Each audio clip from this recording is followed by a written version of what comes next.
Journée conséquente quand même, journée sympathique.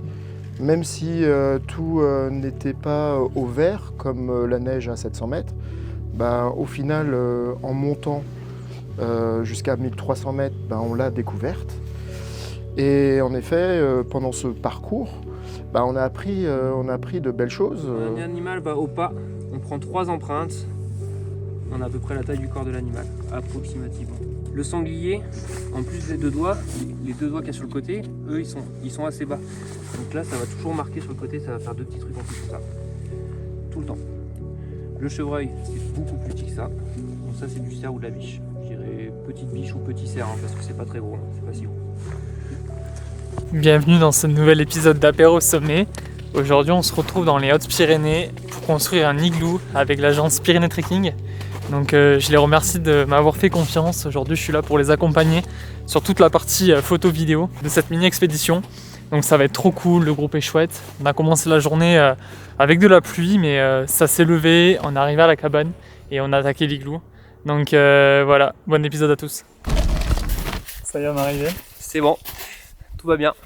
On va pique-niquer. Petite clé quand même. Hein. Ah oui, Je léger précise. quoi. Légère.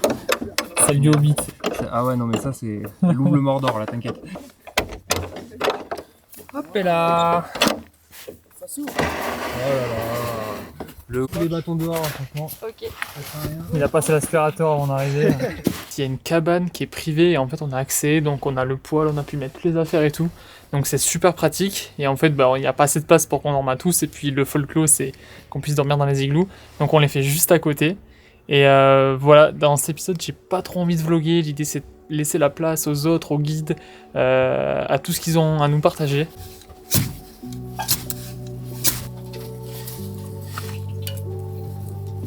Manger un super pique-nique et après on a commencé la construction de 2 igloos. Vous répartir les tâches, vous pouvez tourner, sachant qu'il faudra quelqu'un qui soit à l'intérieur de l'igloo pour faire les finitions et aider à poser les blocs. Celui qui est à l'intérieur, il y a un moment, il va y rester jusqu'à ce qu'on le ferme complètement et après on va creuser l'entrée seulement. Ok ? Ok, C'est parti ? Perfect. Allez go ! Allez, c'est parti pour la construction de l'igloo. La construction de l'igloo, en quoi ça consiste ? On prend la personne la plus grande qui va être dans l'igloo, qui s'allonge au sol, on fait un cercle autour d'elle, on prévoit un petit peu d'espace à gauche à droite, et à partir de là, on a à peu près la taille de l'igloo raisonnable à construire. Ensuite, partant de là, il nous faut des blocs, c'est une sorte de Lego. Donc pour découper les blocs, on avait la chance d'avoir un bac dans lequel on venait le remplir de neige, bien la tasser, retourner, couper ça en 2. Ça faisait un bloc pour chaque igloo. Et puis on les a placés en cercle pour la première rangée, comme ça, ainsi de suite. Ensuite, on vient couper un peu de biais les blocs.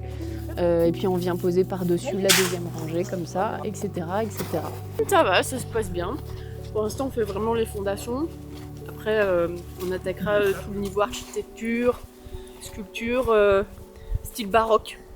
À peu près 7 igloos. Ma formation de maçon là, je pense que j'arrive à la fin, je vais devenir experte.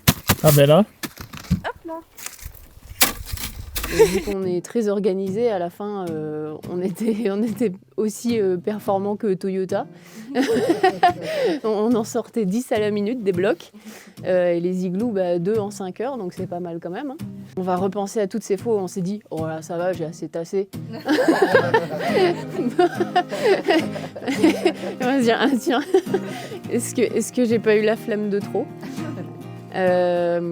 Mais non, normalement ça devrait bien se passer. La nuit a fait son travail et tout est congelé. Donc même les petites erreurs sont maintenant cristallisées. Vous êtes partis sur des très gros igloos. Chapeau à vous. Et c'était chaud pour les finir, mais on a réussi à les finir tout juste à la nuit. Franchement, bien cool. Petite fonte derrière pour récupérer. Ah ouais, à un moment dehors, il y avait des blocs alignés comme ça et ça sortait. Mais je pense que pour moi, en tout cas, le bivouac en montagne, c'est vraiment le côté immersion et partir avec une belle expérience où on déconnecte, quoi.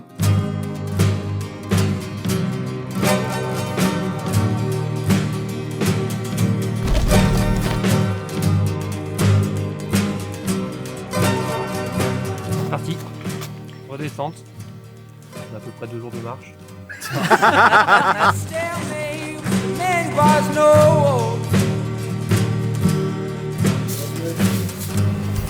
Rock in a hard place, it's battery control.